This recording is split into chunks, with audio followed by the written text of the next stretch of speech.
Hey, it's Tim, Pickup Truck Plus SUV Talk. Is this your first time on the channel? Welcome. On this channel, you find truck and SUV news, reviews, interesting stuff to do. Hit subscribe, stick around. It's a good time.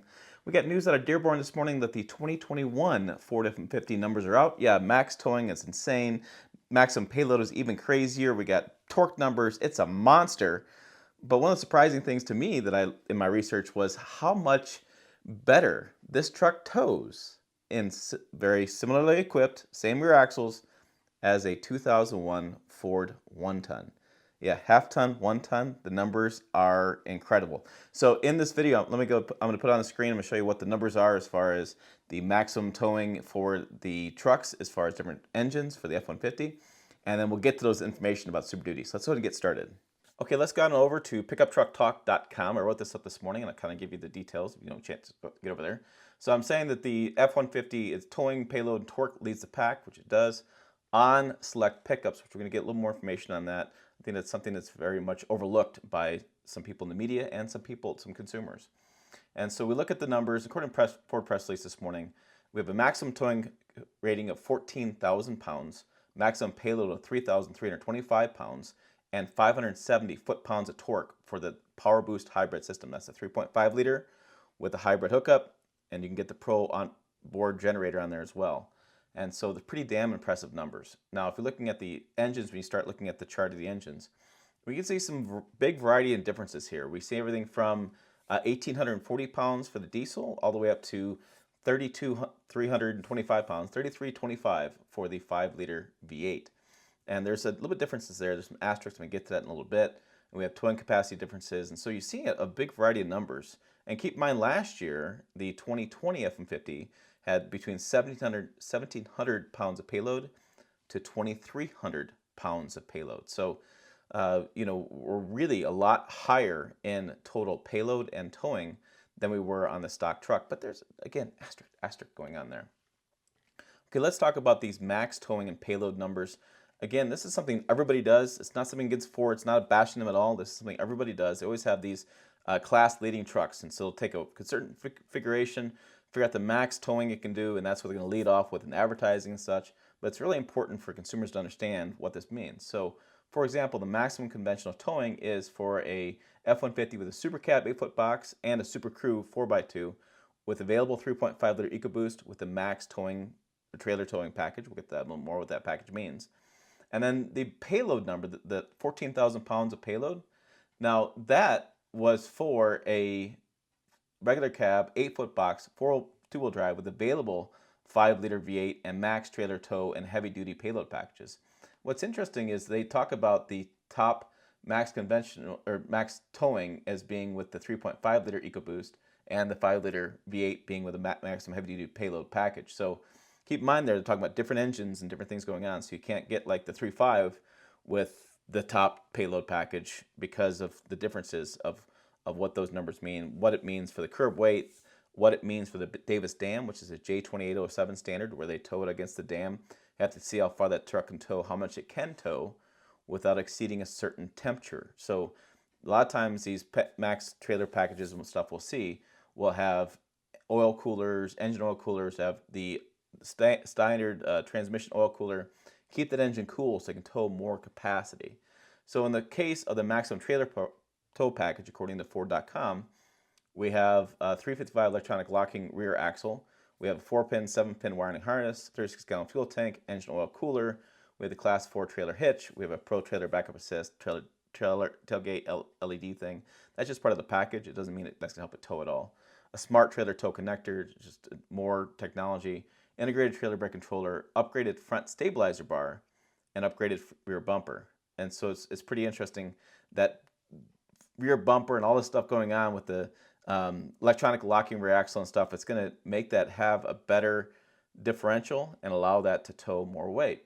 Now, looking at the heavy-duty payload package, which I've done a little bit of research on this is definitely a unicorn. If you go to like cars.com and search for this, we found like one or two across the country, and we've tried to find this truck. It's really a commercial grade truck because it's a regular cab, 8-foot bed. It's got 373 electronic locking rear axle, and you have better tires. These are heavier duty tires, upgraded springs, and it's got a 975 gear set, and so it's going to have more stuff going on to allow it to tow that additional weight. Now, looking at the torque is really impressive here. There's no way to get around this. You have 570 foot-pounds of torque and 430 horsepower. Now, for a half-ton truck, that's insane. When you look at the 5-liter V8, they have increased that horsepower and torque as well. It's now 400 horsepower and 410 foot-pounds of torque. I mean, I remember when 300 was a good amount of torque, 200 horsepower, 300 torque. I mean, you're talking about torque beasts, and now we get this half-ton upgraded. And that 5-liter gets upgraded for 2021. It's up 5 and 10 respectively in horsepower and torque. Looking at the 3.5-liter EcoBoost, it's now rated at 400 horsepower and 500 foot-pounds of torque. That's up 30 foot-pounds of torque and 25 horsepower from the prior model year. That's making some improvements in the engine, making some improvements in the software, tweaking the turbocharger. Those are all making huge improvements in that truck. Now keep in mind that the power boost, the hybrid system, does come with that Pro Power onboard system. Now that's that generator kind of hook up in the back. You just plug it in and get some power. It has a standard with a 2.4 kilowatts of standard power and an available 7.2 kilowatts of power. Now, I've been watching a little bit on Twitter on this. There's been some funny stuff going on. People have been talking about it. And one of the advantages talking about that I didn't even think about was the fact that you don't have to load your generator in your truck all the time. You know, to try to lift it up with two people. A lot of people I saw on some YouTube videos had like a one-person setup. Well, I've always done generators, two people, one guy on each end. Lift it up, put it in. And you also save some bed space. Pretty interesting there too. And the other guy said the other benefit was you didn't have to hear the generator going. If you're trying to have like I was thinking like a food truck, like a pull behind food truck. You don't hear that generator going and keep making noise. It's a quieter system, which I find really interesting. I can't wait to test out this truck and see what the deal is. Now, you may have noticed something. The diesel payload is the lowest out of all that stuff, and that's because the diesel engine, in my view, is going to be the heaviest engine looking at the information that I've been given over the years. And if you look at the curb weight, which I have a whole chart here, which is a little bit hard to see, but as per Ford, they have so many different styles and sizes that the charts are really intensive trying to figure out where the stuff's at. It does have the highest curb weight. So if you look at the Super Cab and Super Crew, you're looking at curb weights around 5,000 pounds for the diesel in almost all configurations. And then you look at like the 2.7 EcoBoost, it's 4,500. Look at the 5-liter, it's 4,600, 4,800. And looking at the EcoBoost B6, it doesn't even come, it kind of comes close to 5,000 when you get into the Super Crew. And then in the 8-foot style side, in the Super Cab, it does hit 5,000. But so you have a lower weight point with the curb weight, and so that reduces your payload, which I think that's a definite byproduct of why that payload is the lowest in the diesel. Now, I know you're thinking, I've been talking for a while, what the heck is up with these numbers as far as looking at the information for the 2001, the 2001 Super Crew. I told you about that. So I'm going to pull up a chart here. Technical specifications for the 2021. This is a chart on the website. It's got all this information on there. I was not going to quote it all. I'm like, here it is. I'm going to just give it to you and enjoy. I'm going to go down to where it talks about max towing. And we're going down dimensions, interior dimensions, cargo capacity, wheels, payload, lots more payload information. And then conventional towing, if you look at, so let's look at this 5-liter with 3.7 rear axle. So axle ratio is 3.7. We have 10,000 pounds. We have 13,000, here we go, 13,000 pounds in the 5-liter, 3.7. EcoBoost is 13,100 pounds. And those are maximum towing capacities. That's Super Cab, and then the first one was a regular cab. So regular cab, 13,000 pounds. And then I was like, I know this information's out there. And look at it. It's right there. It's rvsafety.com. It has a chart from 2001. So this is 2001 Ford Super Duty, F-250, F-350.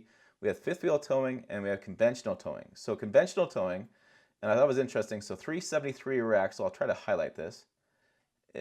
So I was going to highlight it all. Sorry, so I'm going to highlight just numbers. So regular cab in the 5.4-liter V8 they used to have, looking at the max towing go across is 8,000 pounds in single rear axle. And the 410 gears, you have 9,000, 9,000, 9,000 pounds. That's conventional towing in that truck. And the 1-ton, which is the 350, was 9,000 pounds. 6.8 liter, the V10, is 10,000 pounds. That's the maximum conventional towing for that truck all the way across. You look all the way across. Turbo diesel is 10,000 pounds all the way across. Manual transmissions, all the same, 10,000 pounds. And what did I show you here? Back to this. A 5-liter V8 with 3.7 liter, 3.73 rear gears is 13,000 pounds max towing. That means in 20 years, we've gone from a half ton that now tows more than a 1 ton. That's crazy. All right, there you go. There's some crazy numbers. Don't you think it's just insane that 20 years ago, the F-350 1 ton with a conventional tow and the fifth wheel tow is less than the F-150 with its conventional. So, I mean, the capacities these days, the half-ton trucks is out of this world. Most guys I've talked to over the years have learned that they used to buy a 1 ton, now they buy a 3/4 ton. They used to buy a 3/4 ton, now they go half ton. Now there's still some concerns about springs and load rates and brakes when you're towing that heavy loads.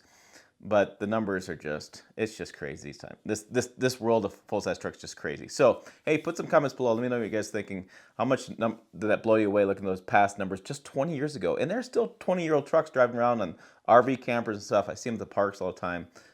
They're still out there. People are still driving them. So I just thought it was kind of interesting to go back in time, look at that stuff, and kind of give some perspective. Also, put your thoughts down below about the power boost. I think it's pretty interesting that that power boost now has that hybrid system built into it, and it's kind of some pros and cons. It's about $3,000 more than the stock F-150, but you don't have to haul your generator in the back of your truck. I can kind of see both points of view, and it's quieter. I can't wait to see how it actually generates power and how it's used and how consumers and commercial operations will use that truck. So again, let me know. I'll check out this video over here. It's a good time. Website down below. As always, thanks for watching. I'll see you down the road.